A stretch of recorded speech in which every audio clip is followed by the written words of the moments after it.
លោកដូណាល់ត្រាំបានឆ្លើយតបចំពោះសំណើរបស់អ៊ីរ៉ង់ដែលអ៊ីរ៉ង់បានស្នើសុំកាលពីថ្ងៃទី27ខែមេសា2026ថាអ៊ីរ៉ង់ព្រមបើកច្រកសមុទ្រហោមូសឡើងវិញប៉ុន្តែស្នើសុំនោះគឺសុំចម្រាញ់អ៊ុយរ៉ាញ៉ូមដើម្បីផលិតអាវុធនុយក្លេអ៊ែរនៅតែបន្តបាទមានន័យថាកម្មវិធីនុយក្លេអ៊ែរនៅតែបន្តអាចជជែកគ្នាបាននៅពេលក្រោយជាមួយនឹងអាមេរិកនិងអ៊ីរ៉ង់ប៉ុន្តែពេលនេះលោកដូណាល់ត្រាំបានឆ្លើយតបជាមួយនឹងសំណើរបស់អ៊ីរ៉ង់យ៉ាងច្បាស់តែម្ដងបងប្អូនយើងចង់ដឹងថាតើលោកត្រាំយល់ព្រមក្នុងការបើកច្រកសមុទ្រហោមូសបញ្ចប់សង្គ្រាមហើយឲ្យអ៊ីរ៉ង់បន្តកម្មវិធីនុយក្លេអ៊ែររបស់ខ្លួនចាំជជែកនៅពេលក្រោយឬក៏យ៉ាងណាក្តីសង្ឃឹមនៅក្នុងការបញ្ចប់សង្គ្រាមរយៈពេល2ខែរវាងអាមេរិកនិងអ៊ីរ៉ង់គឺបានប្រែជាស្រពេចស្រពិលជាថ្មីបងប្អូនបន្ទាប់ពីលោកប្រធានាធិបតីដូណាល់ត្រាំបានបង្ហាញការមិនពេញចិត្តចំពោះសំណើចុងក្រោយរបស់រដ្ឋធានីតេហេរ៉ង់បាទមានន័យថាលោកត្រាំមិនពេញចិត្តនោះទេចំពោះសំណើនេះសំណើរបស់អ៊ីរ៉ង់ដែលចង់ឲ្យផ្អាកការពិភាក្សាអំពីកម្មវិធីនុយក្លេអ៊ែរទុកមួយឡែកសិនរហូតដល់សង្គ្រាមត្រូវបានបញ្ចប់និងវិវាទផ្លូវទឹកនៅតំបន់ឈូងសមុទ្រគឺត្រូវបានដោះស្រាយនោះត្រូវបានរដ្ឋបាលរបស់លោកដូណាល់ត្រាំចាត់ទុកថាជាលក្ខខណ្ឌដែលមិនអាចទទួលយកបាននោះទេបាទមានន័យថាលោកត្រាំមិនអាចទទួលយកបានលក្ខខណ្ឌដែលអ៊ីរ៉ង់ដាក់ស្នើសុំនោះទេអញ្ចឹងមានសំណួរបន្តទៀតហើយថាតើបើអាមេរិកមិនទទួលយកសំណើរបស់អ៊ីរ៉ង់ដើម្បីបញ្ចប់សង្គ្រាមអាមេរិកនិងអ៊ីរ៉ង់នឹងធ្វើសង្គ្រាមបន្តទៀតផ្ទុះសង្គ្រាមធំលើកទី2នៅតំបន់មជ្ឈិមបូព៌ាឬក៏យ៉ាងណាប៉ុន្តែរឿងមួយដែលយើងគួរឲ្យចាប់អារម្មណ៍បំផុតនោះម្សិលមិញនេះអ៊ីរ៉ង់បាទក៏បានបញ្ជូននៅថ្នាក់ដឹកនាំរបស់ខ្លួនទៅជួបជាមួយនឹងកំពូលបរិះខ្លាឃ្មុំតកកនោះគឺលោកវ្លាឌីមៀរពូទីនប្រធានាធិបតីរុស្ស៊ីបន្ទាប់ពីអ៊ីរ៉ង់បានជួបជាមួយនឹងរុស្ស៊ីហើយនោះបងប្អូនរុស្ស៊ីក៏បានប្រកាសពេញទំហឹងផងដែរថានឹងរួមកម្លាំងគ្នាជាមួយនឹងអ៊ីរ៉ង់បងប្អូនបាទយើងចង់ដឹងថាតើរុស្ស៊ីនឹងធ្វើអ្វីចំពោះអាមេរិកបើសិនជាអាមេរិកមិនពេញចិត្តចំពោះសំណើរបស់អ៊ីរ៉ង់ឥឡូវយើងទៅមើលអំពីព័ត៌មានរវាងអាមេរិកជាមុនសិនបងប្អូនមុននឹងដល់រឿងរ៉ាវដែលខ្ញុំនឹងជម្រាបលម្អិតអំពីបញ្ហារុស្ស៊ីអានោះវិញមន្ត្រីជាន់ខ្ពស់សហរដ្ឋអាមេរិកម្នាក់បានបង្ហើបថាសម្រាប់លោកដូណាល់ត្រាំបញ្ហានុយក្លេអ៊ែរនៅតែជាចំណុចចម្បងដែលត្រូវដោះស្រាយតាំងពីដំបូងបំផុតបើប៉ុណ្ណោះទេគឺគ្មានការចរចាណាមួយអាចទៅរួចឡើយបាទអញ្ចឹងយើងដឹងស្រាប់ហើយលោកត្រាំបើកការវិភាគអ៊ីរ៉ង់ក្រោមហេតុផលបង្ក្រាបកម្មវិធីនុយក្លេអ៊ែរចោះបើសិនជាអ៊ីរ៉ង់ចង់បញ្ចប់សង្គ្រាមដោយមិនបិទកម្មវិធីនុយក្លេអ៊ែរបាទលោកត្រាំគឺដាច់ខាតមិនព្រមនោះទេអានេះជាដើមហេតុដើមចមដែលនាំឲ្យមានសង្គ្រាមនឹងឯងអ្នកនាំពាក្យសេតាវិមានលោកស្រី Olivia Wells បានសង្កត់ធ្ងន់យ៉ាងដាច់អហង្ការផងដែរថារដ្ឋបាលរបស់លោកដូណាល់ត្រាំបានកំណត់បន្ទាត់ក្រហមបាទតើបន្ទាត់ក្រហមរបស់លោកត្រាំត្រឹមកន្លែងណាគឺបន្ទាត់ក្រហមយ៉ាងច្បាស់លាស់បំផុតនៅក្នុងសង្គ្រាមដែលបានផ្ទុះឡើងតាំងពីខែកុម្ភៈកន្លងទៅមិនមែនចេះតែព្រមព្រៀងតាមអ៊ីរ៉ង់ទេណាបងប្អូនអាមេរិកគឺមានបន្ទាត់ក្រហមច្បាស់លាស់ខណៈសង្គ្រាមនេះបាននឹងកំពុងបន្តវិនិស្សកម្មលោកដូណាល់ត្រាំនៅតែរក្សាជំហរយ៉ាងតឹងរឹងដោយកាលពីអាណត្តិទី1របស់លោកដែលធ្លាប់បានដកខ្លួនជាឯកតោភាគីពីកិច្ចព្រមព្រៀងនុយក្លេអ៊ែរឆ្នាំ2015កាលនឹងដែលលោកត្រាំឡើងប្រធានាធិបតីដំបូងរបស់សហរដ្ឋអាមេរិកបងប្អូនអាណត្តិទី1ឥឡូវអាណត្តិទី2ជំហរឥតងាករេនេះបានធ្វើឲ្យកិច្ចខិតខំប្រឹងប្រែងសន្តិភាពកាន់តែជួបនៅផ្លូវតលច្រកបន្ថែមទៀតអ៊ីរ៉ង់ព្រមចុះចាញ់អាមេរិកប៉ុន្តែសុំកម្មវិធីនុយក្លេអ៊ែរបាទពេលនេះលោកត្រាំលេងចរិតគឺគាត់មិនទទួលយកនោះទេបាទអានឹងវាធ្វើឲ្យបញ្ហាកាន់តែបន្តកើតមានជាបន្តបន្ទាប់មិនងាយនឹងបញ្ចប់នោះទេបងប្អូនយើងងាកទៅមើលខាងអ៊ីរ៉ង់ឯនោះវិញស្របពេលដែលវ៉ាស៊ីនតោនបង្ហាញភាពរឹងត្អឹង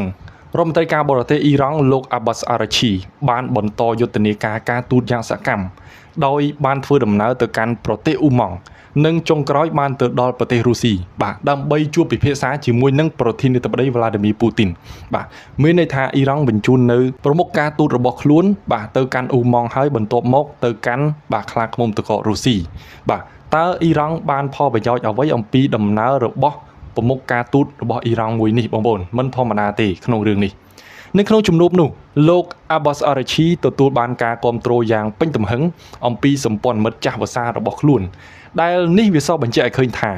អ៊ីរ៉ង់កំពុងតែស្វែងរកការជ្រោមជ្រែងពីមហាអំណាចផ្សេងទៀតដើម្បីទប់ទល់ទៅនឹងសម្ពាធយោធា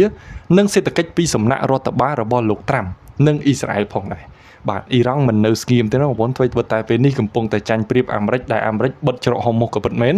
ប៉ុន្តែអ៊ីរ៉ង់កំពុងតែស្វែងរកផ្លូវច្រកចេញផ្សេងហើយបាទប្រទេសមួយនេះគឺមានយុទ្ធសាស្ត្រច្រើនណាស់ក្នុងការធ្វើសង្គ្រាម ស្ថានភាពបច្ចុប្បន្នបង្ហាញថាដរាបណាភាគីទាំងពីរមិនទាន់អាចរកចំណុចរួមលើបញ្ហានុយក្លេអ៊ែរ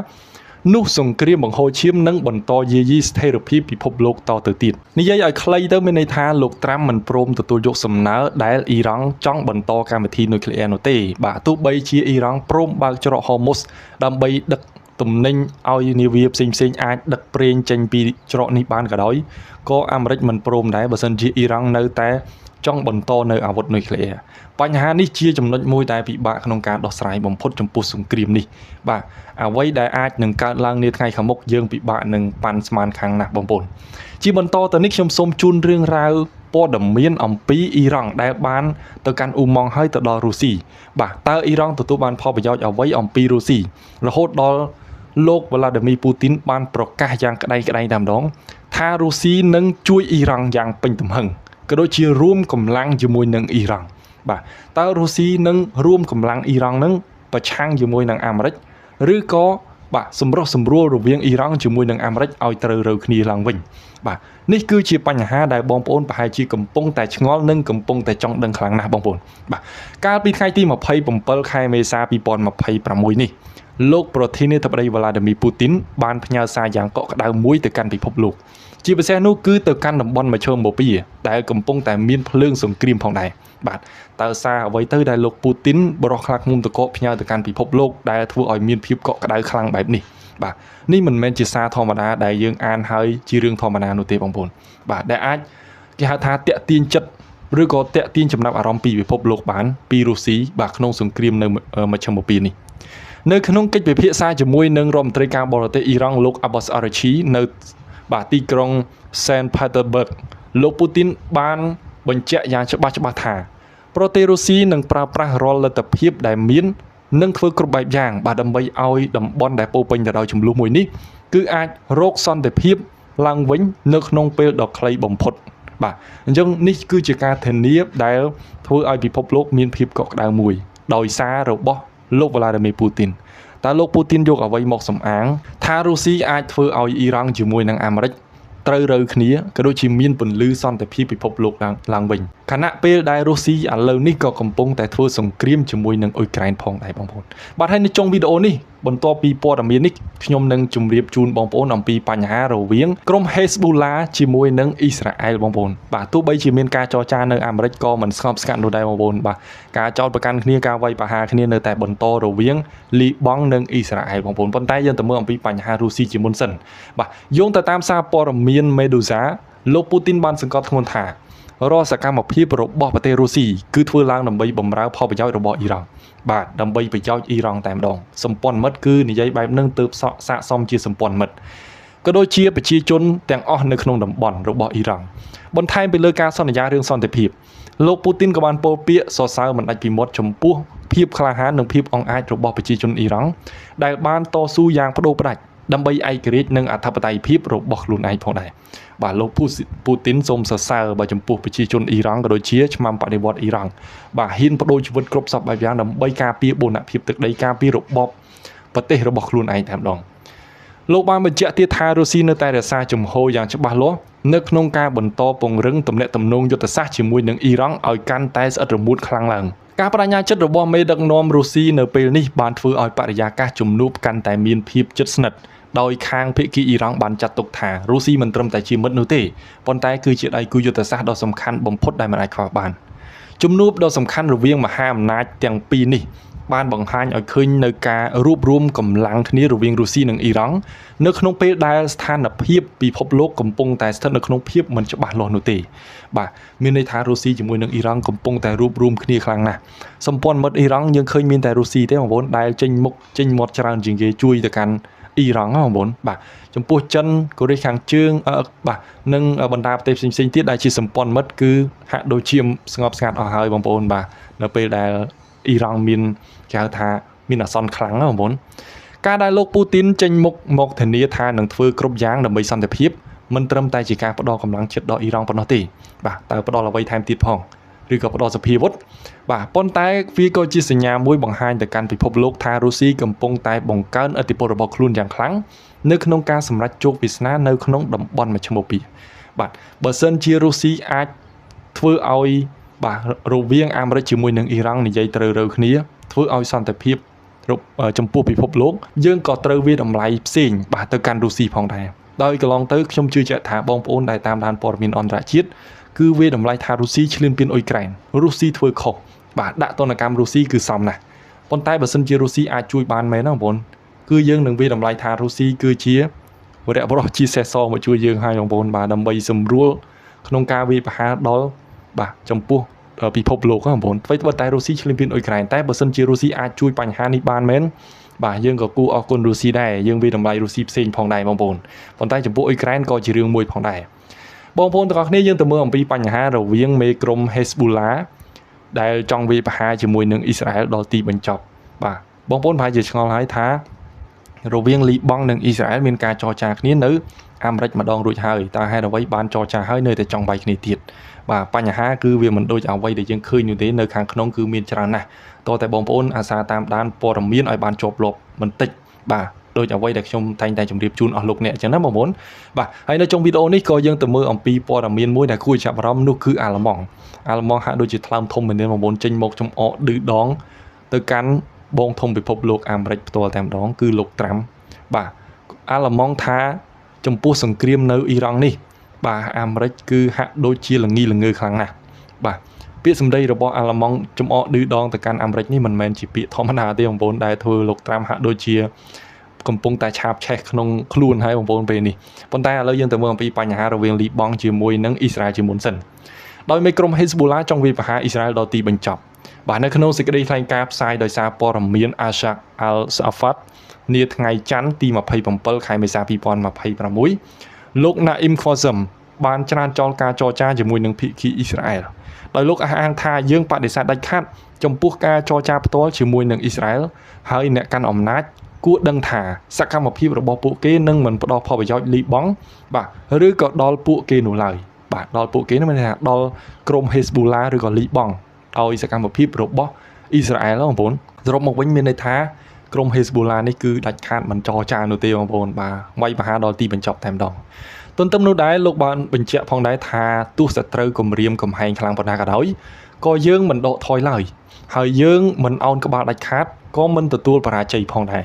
បាទពាក្យនេះគឺមិនធម្មតាទេជាការបដិញ្ញាចិត្តឥតងាករេតែម្ដងរបស់ក្រុម Hezbollah នៅលីបង់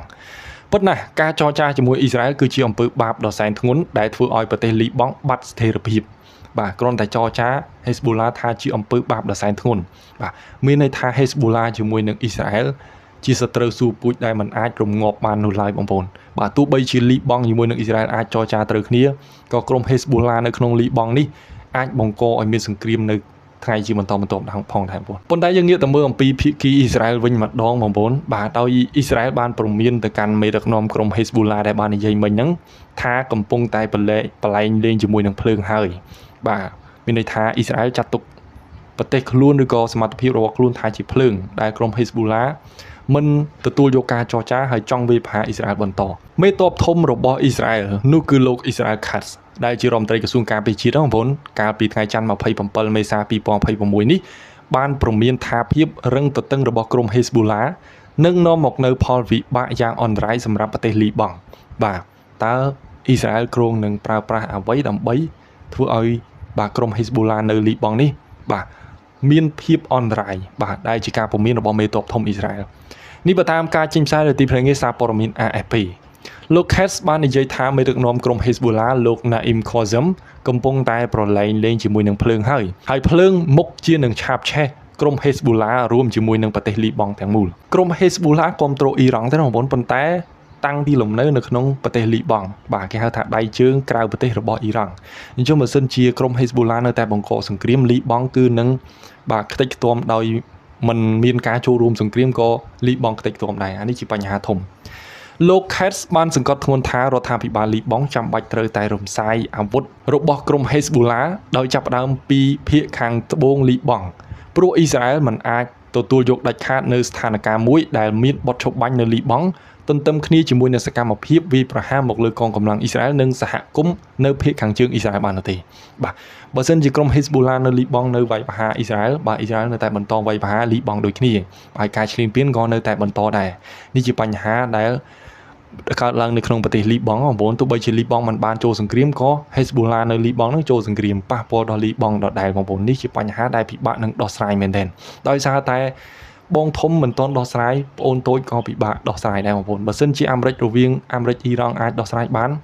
បាទចំពោះអ៊ីស្រាអែលនិងលីបង់ហាក់ដូចជាមិនយូរនោះទេបងប្អូនគឺដោះស្រាយបានដូចគ្នាប៉ុន្តែបើបងធំនៅតែបន្តគម្រាមកំហែងគ្នាទៅវិញទៅមកបាទបងប្អូនក៏មិនខុសគ្នានោះដែរអានេះជារឿងមួយដែលបងប្អូនត្រូវយល់ទាំងអស់គ្នាបងប្អូនបាទយើងងាកទៅមើលអំពីអាល្លឺម៉ង់ឯនោះវិញម្ដងបាទអាល្លឺម៉ង់គឺនៅស្ងាត់ចេញមកចំអកឌឺដងអាមេរិកចំពោះសង្គ្រាមនៅអ៊ីរ៉ង់ផងដែរមិនធម្មតានោះទេយើងចង់ដឹងថាតើអាល្លឺម៉ង់កាន់ជើងអ៊ីរ៉ង់ឬក៏អាល្លឺម៉ង់គ្រាន់តែចង់ចំអកទៅកាន់អាមេរិកបាទព្រោះថាការចំអកទៅកាន់អាមេរិកវាស្មើនឹងមិនគ្រប់គ្រងអាមេរិកហើយបើមិនគ្រប់គ្រងអាមេរិកមានតែគ្រប់គ្រងអ៊ីរ៉ង់ប៉ុន្តែអាចថាអាល្លឺម៉ង់គឺគ្រាន់តែចង់គេហៅថាបញ្ឈឺទៅកាន់លោកត្រាំតែប៉ុណ្ណោះលោកត្រាំកន្លងទៅធ្លាប់ត្រូវកាសែត The Wall Street Journal បញ្ឈឺបងប្អូនបាទគាត់ចេញមកដាក់ភងតែម្ដងគេហៅថាជាទៅកាន់កាសែតនឹងតែម្ដងដែលធ្វើឲ្យកាសែតនឹងហាក់ដូចជាបាត់ប្រជាប្រិយភាពយ៉ាងខ្លាំងតែម្ដងដោយលោកត្រាំដាក់ប្រកាសបាទជាសាធារណៈតែម្ដងចំពោះការផ្សាយគេហៅថាបញ្ឈឺលោកត្រាំបងប្អូនប៉ុន្តែពេលនេះអាល្លឺម៉ង់ចំអកឌឺដងទៅកាន់លោកត្រាំតើលោកត្រាំនឹងមានសកម្មភាពអ្វីហើយយើងចង់ដឹងថាតើការចំអករបស់អាល្លឺម៉ង់នឹងនិយាយថាម៉េចខ្លះជាការចំអកទៅកាន់ទីក្រុង Washington អធិការបតីអាល្លឺម៉ង់បានរិះគន់សហរដ្ឋអាមេរិកថាកំពុងតែភុងខ្លួននៅក្នុងសង្គ្រាមដែលគ្មានគោលដៅច្បាស់លាស់ហើយក៏កំពុងតែអាម៉ាស់មុខដោយសារតែប្រទេសអ៊ីរ៉ង់បាទភុងខ្លួនគ្មានគោលដៅច្បាស់លាស់អាម៉ាស់មុខថែមទៀតផងដោយសារតែអ៊ីរ៉ង់នេះជាការនិយាយដោយអធិការបតីរបស់អ៊ីរ៉ង់អាល្លឺម៉ង់បងប្អូនសុំទោសលោក Friedrich Merz និយាយថាតាមពិតអ៊ីរ៉ង់ក៏មានអ្នកជំនាញខាងចរចាដែរប៉ុន្តែពួកគេមិនទៅចរចានៅប៉ាគីស្ថានដោយឲ្យគណៈប្រតិភូអាមេរិកទៅទីក្រុងអ៊ីស្លាមាបាតតែឯងដោយចាក់ចេញមកវិញដោយគ្មានលទ្ធផលអ្វីទាំងអស់បាទនេះជាការឈឺចាប់របស់អាមេរិកបំផុតដែលបញ្ជូនបេសកជនទៅហើយអ៊ីរ៉ង់ធ្វើឲ្យខ្មាស់គេដល់កម្រិតនេះបាទអត់បញ្ជូនបេសកជនទៅហើយឲ្យបេសកជនអាមេរិកហ្នឹងបាទទៅដោយដៃទេមកវិញដោយម្នាក់ឯងតែម្លងបងប្អូនបាទពិតជាខ្មាស់គេមែនទែនរវាងអាមេរិកនេះដែលអាល្លឺម៉ង់ចង់បញ្ជាក់បងប្អូនអ៊ីរ៉ង់កំពុងតែធ្វើឲ្យអាមេរិកអាម៉ាស់មុខយ៉ាងខ្លាំងនេះជាការបញ្ជាក់ដោយអធិការបតីអាល្លឺម៉ង់ស្របពេលជាមួយគ្នានោះដែរលោក Merz បានរិះគន់យុទ្ធសាស្ត្ររបស់អាមេរិកបាទអាមេរិកគឺជាកំពូលអាវុធខ្លាំងលើលោកបងប្អូនគេហៅថាសមត្ថភាពខ្លាំងបងប្អូនប៉ុន្តែយុទ្ធសាស្ត្រក៏មិនអាចថាខ្លាំងលើលោកដែរបងប្អូនបាទអាចមានអ្នកខ្លាំងជាងក៏ថាបានដែរចំពោះយុទ្ធសាស្ត្រប៉ុន្ត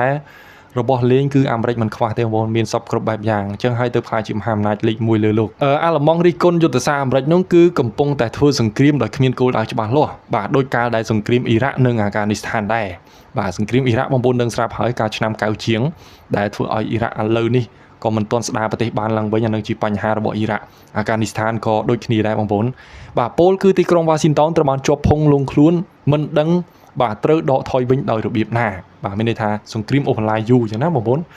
លោក Merz ប្រាប់ថារឿងរ៉ាវទាំងមូលគឺខ្វះការពិចារណាឲ្យបានល្អិតល្អន់មកទល់ពេលនេះខ្ញុំមិនទាន់ឃើញថាតើអាមេរិកកំពុងជ្រើសរើសនៅយុទ្ធសាស្ត្រដកថយបែបណានោះទេនេះបើតាមប្រភពព័ត៌មានពី CNN មិនមែនត្រឹមតែអាល្លឺម៉ង់ដែលមិនឃើញអាមេរិកបាទរកផ្លូវចេញមិនឃើញទេសូម្បីតែខ្ញុំជាអ្នកធ្វើព័ត៌មានផ្ទាល់ខ្ញុំតាមដានព័ត៌មានក៏មិនទាន់ដឹងថាអាចស្មានត្រូវថាអាមេរិកនឹងប្រើវិធីសាស្ត្របែបណាដើម្បីបញ្ចប់សង្គ្រាមហើយដកថយឲ្យគេហៅថាឲ្យបានផលចំណេញណាបងប្អូនបើសិនជាអាមេរិកព្រមបញ្ចប់សង្គ្រាមត្រឹមនេះបាទអាមេរិកអត់បានផលចំណេញអីច្រើនទេបាទអានេះគឺជារឿងដែលខ្ញុំចង់បញ្ជាក់ណាបងប្អូនមានន័យថាអាមេរិកអាចដកថយពេលនេះបានប៉ុន្តែគ្រាន់តែថាអត់ទាន់បានផលប្រយោជន៍ហើយបើសិនជាអាមេរិកនៅចង់បន្តបានផលប្រយោជន៍ច្រើនណាបងប្អូនកាន់តែលងខ្លួនជាបន្តបន្ទាប់ជាមួយនឹងអ៊ីរ៉ង់បាទអ៊ីរ៉ង់សម្បូរយុទ្ធសាស្ត្រណាស់បាទធ្វើថ្មីតែសមត្ថភាពអាវុធរបស់អ៊ីរ៉ង់ចុះខ្សោយក៏ពិតមែនប៉ុន្តែយុទ្ធសាស្ត្ររបស់អ៊ីរ៉ង់ជាបន្តបន្ទាប់មិនធម្មតាដោយបងប្អូនឃើញស្រាប់ហើយម្សិលមិញនេះទើបតែបញ្ជូននៅរដ្ឋមន្ត្រីការបរទេសលោក Abbas Araghchi ហ្នឹងទៅកាន់រុស្ស៊ីបាទដើម្បីជួបជាមួយនឹងបរិះខ្លាឃុំតក Vladimir Putin បាទហើយទើបតែជួបក៏បានលទ្ធផលភ្លាមពូទីនសន្យាតែម្ដងថានឹងជួយអ៊ីរ៉ង់យ៉ាងពេញទំហឹងមិនត្រឹមតែជួយទេរួមកម្លាំងថែមទៀតអានឹងគឺជារឿងមួយដែលយើងពិបាកស្មានទៅថ្ងៃខាងមុខណាស់បងប្អូនបាទហើយអ្វីដែលខ្ញុំចង់បញ្ជាក់នៅក្នុងវីដេអូនេះបំផុតនោះគឺលោកត្រាំពេលនេះបដិសេធនៅសំណើរបស់អ៊ីរ៉ង់ហើយបងប្អូនបាទបើសិនជាគាត់ព្រមទទួលយកសំណើអ៊ីរ៉ង់មានន័យថាគាត់ចាញ់អ៊ីរ៉ង់បាទគាត់វាយប្រហារអ៊ីរ៉ង់ដើម្បីបំបាក់សមត្ថភាពនុយក្លេអ៊ែរនិងចង់បានផលប្រយោជន៍ចុះបើគាត់វាយអ៊ីរ៉ង់ហើយពេលនេះ អ៊ីរ៉ង់ស្នើសុំបន្តបញ្ហានៅកម្មវិធីនុយក្លេអ៊ែរអញ្ចឹងមានន័យថាអ៊ីរ៉ង់នឹងឈ្នះដោយប្រយោលហើយបងប្អូនបាទទោះបីជាមិននិយាយថាអ៊ីរ៉ង់ឈ្នះក៏អាមេរិកចាញ់ដែរព្រោះអាមេរិកមិនអាចបង្ក្រាបកម្មវិធីនុយក្លេអ៊ែររបស់អ៊ីរ៉ង់បានបើមិនជាគាត់ទទួលយកលក្ខខណ្ឌដែលអ៊ីរ៉ង់ស្នើសុំម្សិលមិញនេះណាបងប្អូនមានន័យថាបើកច្រកហូម៉ូសប៉ុន្តែសុំបន្តកម្មវិធីនុយក្លេអ៊ែរហើយបើគាត់ទទួលយកលក្ខខណ្ឌហ្នឹងអាមេរិកស្មើនឹងចាញ់អ៊ីរ៉ង់ហើយបងប្អូនបាទប៉ុន្តែម្សិលមិញនេះអ៊ីរ៉ង់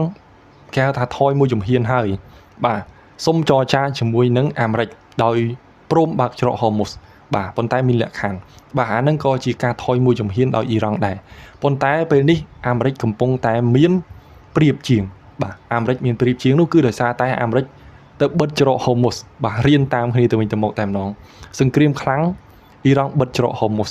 បាទប៉ះពាល់ដល់ពិភពលោកខ្លាំងសម្ពាធខ្លាំងធ្ងន់ទៅលើសហរដ្ឋអាមេរិកប៉ុន្តែចប់សង្គ្រាមភ្លាមមានន័យថាពិភពលោកបន្ទាប់ពីបិទច្រកហូម៉ូសរយៈពេលប្រហែលខែជាង2ខែមកនេះដែលធ្វើឲ្យយើងពិបាករហូតដល់ឥឡូវនេះយើងអាចស៊ាំនៅក្នុងការពិបាកហ្នឹងបាទអាមេរិកបន្តអាការពិបាកហ្នឹងឲ្យបន្តទៀតមានន័យថាបើសិនទោះបីជាអាមេរិកបិទច្រកហូម៉ូសក៏បិទមែនក៏យើងមិនបានបន្ទោសអាមេរិកថាអាមេរិកជាអ្នកធ្វើខុសដែរបាទអញ្ចឹងមានន័យថាលោកត្រាំគឺធ្វើនេះដើម្បីបន្តភាពពិបាកឬក៏ដាក់សម្ពាធទៅកាន់អ៊ីរ៉ង់វិញខ្ញុំនិយាយចំណុចនេះបងប្អូនប្រហែលជាអាចកាត់ន័យយល់ខ្លះបាទដោយសារតែពេលខ្លះខ្ញុំបកស្រាយក៏វាមិនបានច្បាស់លាស់ដែរប៉ុន្តែក្នុងន័យនេះខ្ញុំចង់បានន័យថាលោកត្រាំគាត់បន្តការបិទច្រកហូម៉ូសនេះគឺដើម្បីជំរុញសម្ពាធទៅឲ្យអ៊ីរ៉ង់វិញហើយគាត់មានន័យថាអាមេរិកកំពុងតែមានប្រៀបបាទអញ្ចឹងហើយទៅធ្វើឲ្យអ៊ីរ៉ង់ព្រមថយមួយជំហានហើយបើសិនជាអាមេរិកអត់មានប្រៀបទេអ៊ីរ៉ង់អត់ព្រមថយទេបងប្អូនបាទដូចថ្មីនេះអញ្ចឹងគឺអាមេរិកសូមសុខចិត្តបញ្ជូនបេសកជនទៅជួបនៅប៉ាគីស្ថានហើយអ៊ីរ៉ង់អត់បញ្ជូនទៅអាហ្នឹងគឺមានន័យថាអ៊ីរ៉ង់កំពុងតែមានប្រៀបប៉ុន្តែពេលនេះអាមេរិកកំពុងតែមានប្រៀបវិញហើយបាទម្ដងម្នាក់ចឹងឯងសង្គ្រាមបាទមិនដែលនៅថេទេបងប្អូនបាទសង្គ្រាមបើសិនជាថ្នាក់ដឹកនាំនៅតែគេហៅថាចង់ឈ្នះគ្នាទៅវិញទៅមកអញ្ចឹងបងប្អូនគឺអត់ចប់ទេបងប្អូនបាទនៅបន្តអូសបន្លាយទៅវិញទៅមកបញ្ហាកើតឡើងជាបន្តបន្ទាប់ជាក់ស្ដែងដល់ឥឡូវនេះគឺបញ្ហាកើតឡើងជាបន្តបន្ទាប់ហើយយើងចាំមើលរុស្ស៊ីបាទកំពូលមហាអំណាចលេខ3លើលោកដែរបាទរុស្ស៊ីធានាថានឹងធ្វើឲ្យបានសន្តិភាពតើរុស្ស៊ីយកអ្វីមកធានាព្រោះថាឥឡូវនេះក៏កំពុងតែធ្វើសង្គ្រាមដែរបាទអញ្ចឹងអ្នកដែលធ្វើសង្គ្រាមធានាថាចង់បានសន្តិភាពតើយើងមានតែចាំមើលប៉ុណ្ណោះបាទចំពោះការសន្យាដោយលោកប្រធានាធិបតី Vladimir Putin បងប្អូនបាទហើយវីដេអូនេះគឺមានតែប៉ុណ្្នេះទេដែលខ្ញុំចង់បញ្ជាក់ទៅកាន់ពុកម៉ែបងប្អូនហើយមួយទៀតនោះគឺក្រុម Hezbollah និងអ៊ីស្រាអែលបងប្អូនដូចគ្នាបាទអត់ខុសពីបងធំទេបាទ Hezbollah កូនចៅអ៊ីរ៉ង់បាទអ៊ីស្រាអែលក៏កូនចៅអាមេរិកអញ្ចឹងបើសិនជាបងធំចរចាមិនត្រូវគ្នាបាទក្មេងៗក៏ចរចាមិនត្រូវគ្នាដែរបាទអញ្ចឹងវាមិនខុសគ្នាទេបាទមានន័យថាភ្លើងសង្គ្រាមនៅតែបន្តរោគតែថ្ងៃឆេះខ្លាំងតែប៉ុណ្ណោះបងប្អូនយើងមានតែចាំមើលបន្តទៅទៀតតែប៉ុណ្ណោះខ្ញុំមិនអាចវាតម្លៃបានផ្ទៃប្រាស់ទេចំពោះការសម្រេចចិត្តរបស់បាទកម្ពុជាមេដឹកនាំពិភពលោកទាំងនេះបងប្អូនបាទចុះវីដេអូនេះគឺមានតែប៉ុណ្្នេះទេហើយបើសិនមានរឿងរ៉ាវណាថ្មីទៀតខ្ញុំបាននឹងព្យាយាមជម្រាបជូនអស់លោកអ្នកជាបន្តទៅទៀតបាទសូមអរគុណនិងសូមជម្រាបលា